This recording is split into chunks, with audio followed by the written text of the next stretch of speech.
Well, hello everybody. Bill Thornton, SoCalSabre here. How are you all doing?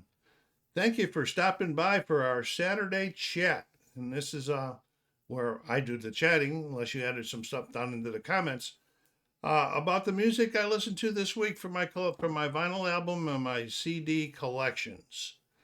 And so when we get started here, you know, before we get started, go down there and hit that like button. If you're watching and you haven't subscribed, so yeah, please do so to help the channel grow.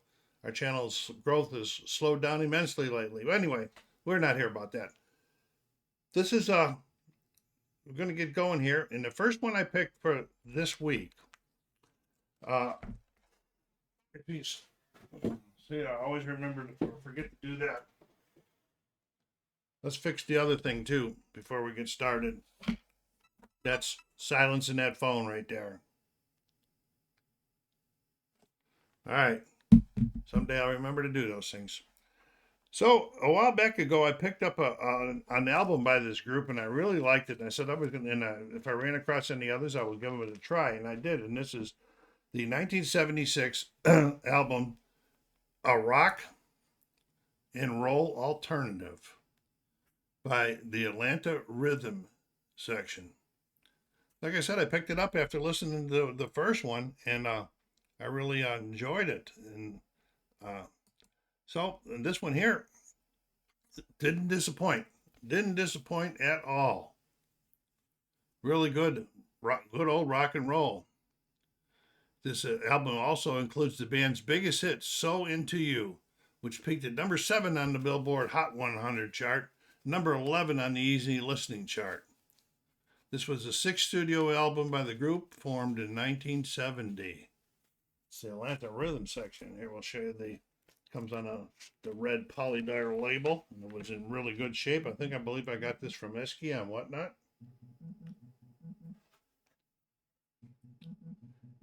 Hear the vibrating going there? That's that phone ringing already. Rings every time I got a little thing, but at least it's only vibrating now. So it's a telemarketer too. And you know you can't get them off. Anyway, so much for the phone. So that was really nice, and I'm really glad I added this to the collection. This was some good old rock and roll. Not heavy rock, not soft rock, right in the middle. I guess that's why they called it a rock and roll alternative in there. So then the next one I got was a 2020 or 2014 double LP. I got this one night, and I don't normally buy very much from them, but I was watching on Whatnot. I was watching a group, a seller named VC Vinyl. Now, when they do their auctions, it's like 10 seconds. You got to get in there. And I just happened to look up when this came on, and I didn't remember having too much by him in the collection, so I jumped on it. And it is, whoop, got to cut that off. This is the 2014 2LB, "Going Home." This is the Kenny Wayne Shepherd Band, "Going Home." I always liked Kenny Wayne Shepherd, but I didn't have too much from him in the collection. I have this now in one CD by him. This is really, really, really good and full of blues music. So if we can do an enter on those. Well, it is a gate. Let's show the gatefold first. These are pictures of blues artists that influenced him as he was growing up and becoming a blues guitar player. Some of them I could see if I can Stevie Ray Vaughan, Johnny Guitar Watson, Magic Sam, Muddy Waters, Bo Diddley, Albert King, Howlin' Wolf, B.B. King, Lee Dorsey, Earl King, Buddy Guy, and Junior Wells. Pretty good stuff. It does have some inners. We'll take a look at the inner. They're both pretty much the same, I think. So,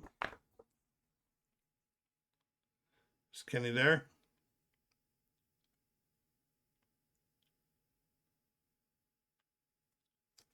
And this is written by him about why he made the album and how he made the album and why.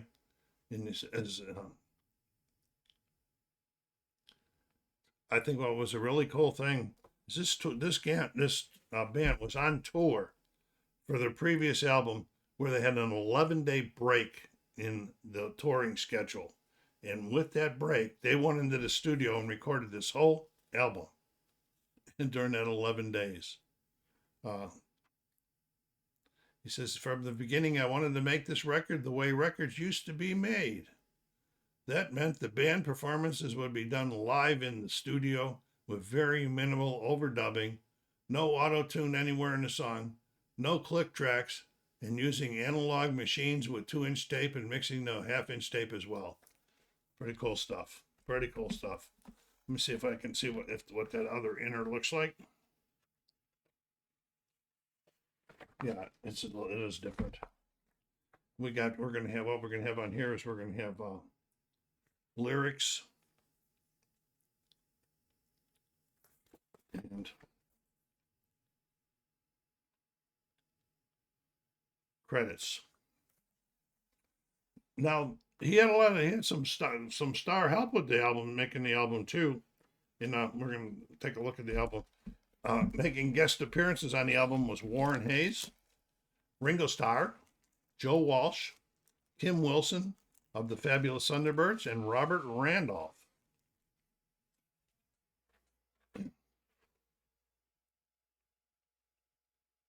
Pretty cool looking album there, but anyway, so I jumped in there, I got it for $11. What a steal. It sealed, brand new, sealed.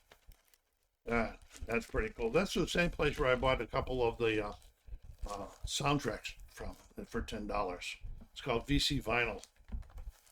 Most of the stuff I'm not interested in, but every once in a while I'm sitting in the office, doing some work or studying rules or something I haven't going on, and it gets to some once in a while hit the jackpot.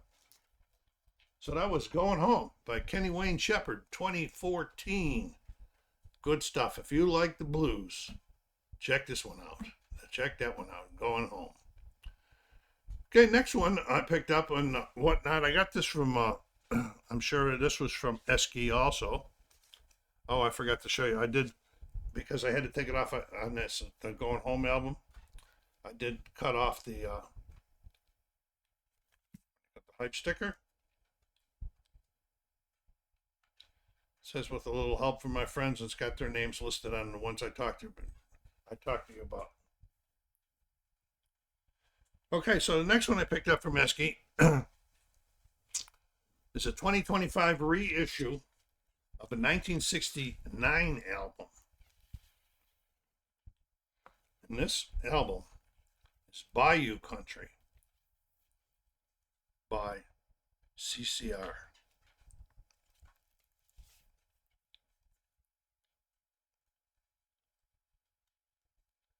I have one LP and one CD in the collection.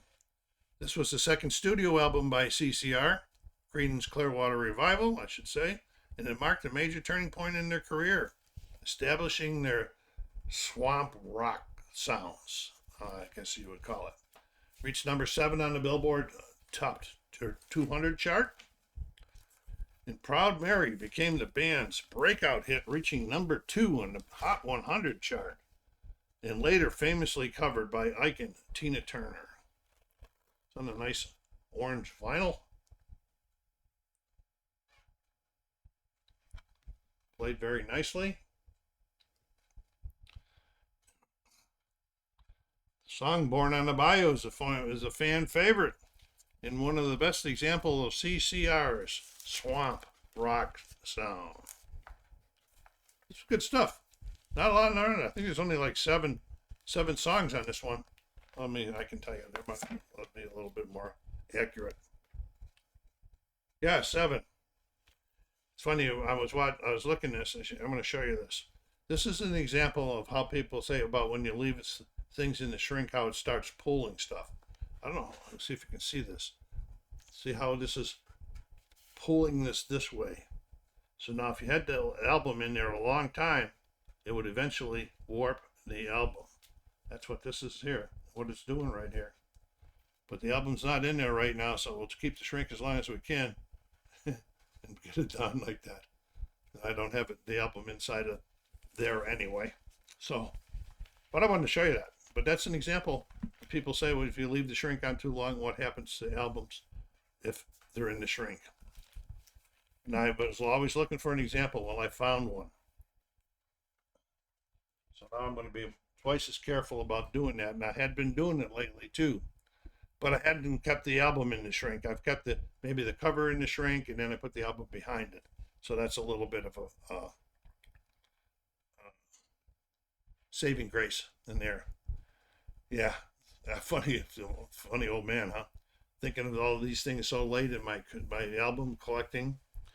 Well, the next one I got, I picked up, I would say relatively inexpensive, because when Esky put this up and it was sealed, brand new, I think because of the way it looked and because of the artist, the group that was on there during this sale wasn't too much into this. And this is Bone Machine by Tom Waits. This is a 2023 reissue of the 1992 album. Now, I now have 6 LPs in my collection by him. Do I like Tom Waits? Yeah, I do. But a lot of people, he is so hard to get you. When I first listened to my first album by him, I had to listen to that album several times before I started liking him. He's got a real gravelly voice. Sometimes his voice is different. But you get used to it. And he is in the Rock and Roll Hall of Fame, and he's been announced or talked about as being one of the best. But this is newly remastered. Audio sourced from the original production master tape. Restored audio packaging, pressed on 180 gram black vinyl.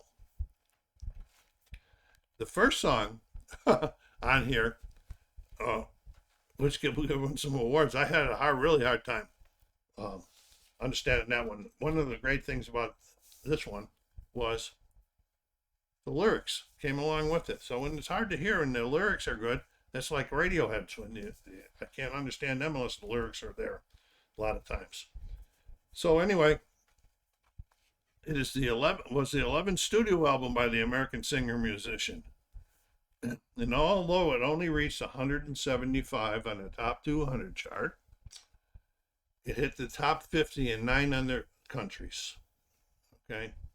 And it won the Grammy for the best alternative music album in 1993. So, yes, a lot of people liked it, back in then.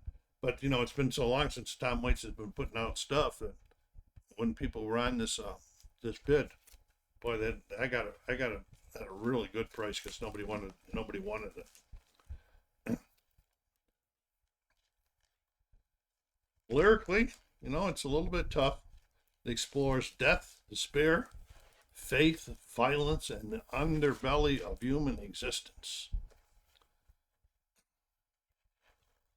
The album, Bone Machine, some have cited it as being one of Tom Waits' most powerful and influential works.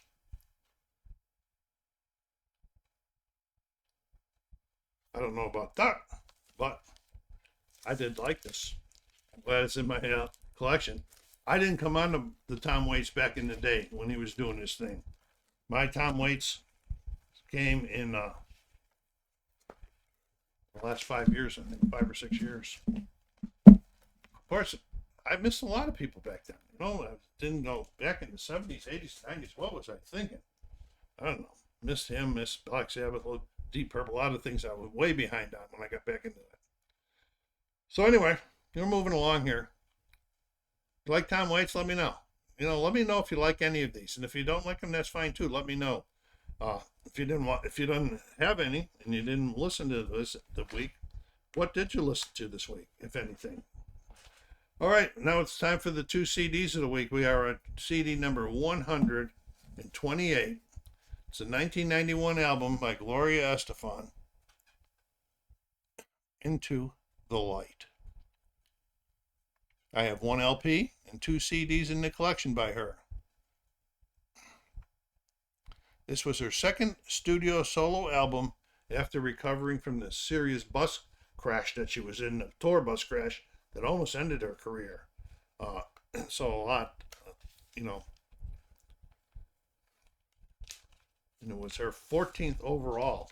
It says overall, and the 14th, I think they mean by it used to be, okay, and I think it was like the Miami Sound Machine, which she was a part of. And then they eventually changed the name to Gloria Estefan in the Miami Sound Machine.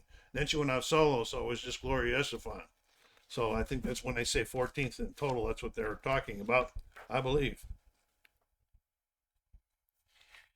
Album reached number 5 on the U.S. Billboard time, becoming her highest peaking album on the charts.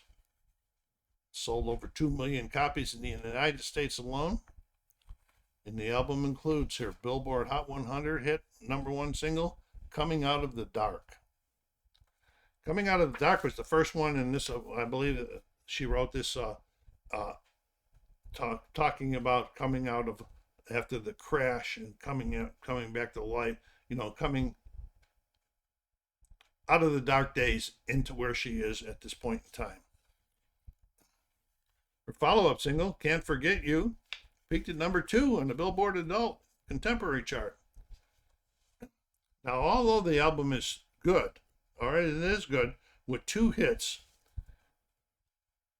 it has an overall pop sound to me, pop rock, or pop, there is a little bit of the, Latin disco types sound in it, very little, and I just wish there was a little bit more in it, because I really like that type of music when she's performing it. But anyway, overall, good album. Glad to have it in the collection. Show you what it showed you. I better show you the back. I haven't even showed you the back yet. I'm really getting behind myself here today. There you can see the pause it, see the tracks.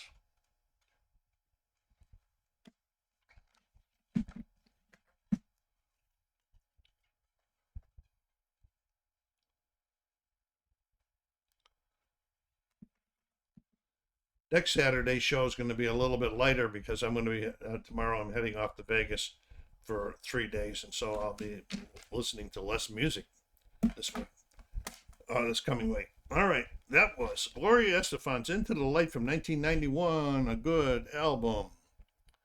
All right. Now the next one, I actually forgot that I had. Okay. And I'm really glad that I get a chance to listen to it again. It's a 1991 album by U2, Achtung Baby. I have 2 cassettes and 6 CDs in the collection by U2.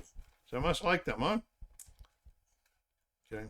This was the 7th studio album by U2, and it's widely regarded as one of the greatest achievements, the band's greatest achievements, and marked a major reinvention of their sound and image. They debuted at #1 on the U.S. Billboard 200 chart while topping the charts in many other countries.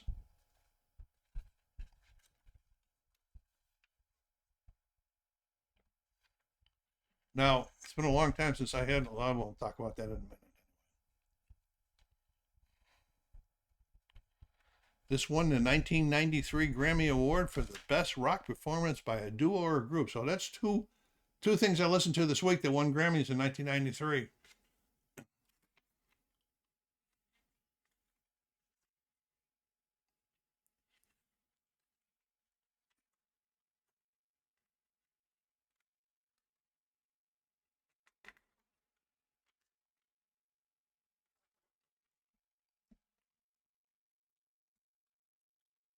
Good stuff. Here's the back so you can see the tracks. It's pretty small. Just zoom in if you can. This is really good. This was like VG for me. Very good. And here's the nice. They actually their production was really cool. But it's not the old plain gray label.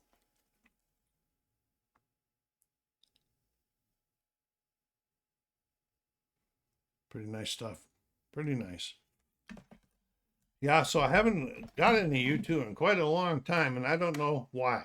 I don't know Because apparently, if I have 6 CDs, I like them I remember liking them in their earlier days, but I don't know what happened in the later days that I don't have more recent stuff by them. I don't know, maybe because they got old or something. I don't know, or I got old or something happened. But anyway, that was Octon Baby, U2's 1991 monster hit. Octon Baby. Well, it's been quite a week so far.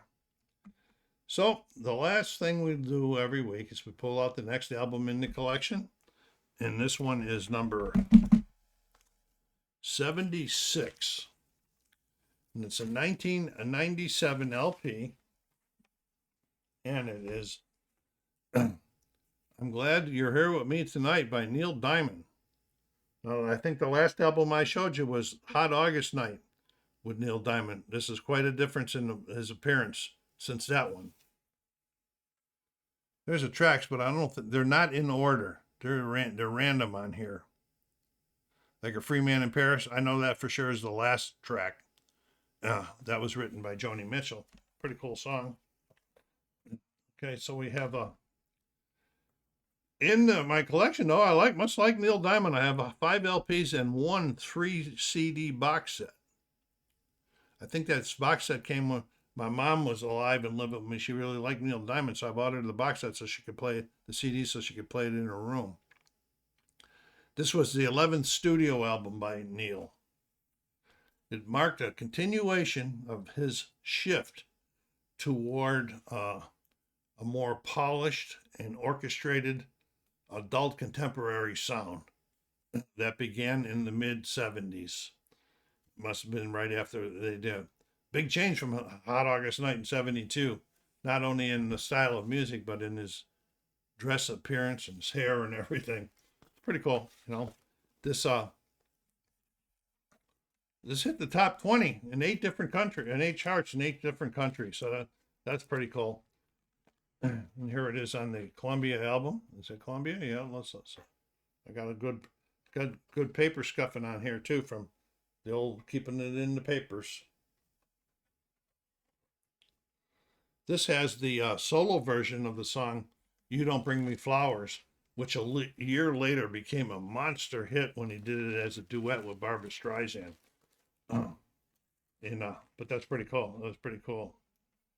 So that was nice to hear this stuff. The reason why I got it in the collection, I guess I like him. I got a lot of stuff by him. So anyway, that was Neil Diamond's "You Don't Bring Me Flowers" from 1977, the LP. Well, it's that time of the week when I tell you the 2 that I scored in my mind as higher than enjoying more. I don't know if they scored, but just enjoyed more. Enjoyed all of them. It was a very interesting week. Okay, the first one that I picked was "Going Home" by the Kenny Wayne Shepherd Band, the 2 LP selection from Scott. It's so packed with blues. Really, really, really good. Check it out. And the second one for this week was U2's Octon Baby from 1991. Great stuff on there. That's a VG album. And so is a Kenny Wayne. When I say VG, it's VG music-wise. So is Kenny Wayne's "Going Home," Shepherd. Well, that's it for this week, folks. I hope you enjoyed this. Leave some comments down there. This is SoCalsabre saying take care of yourselves. See you next Saturday. Be kind to each other. Stay safe.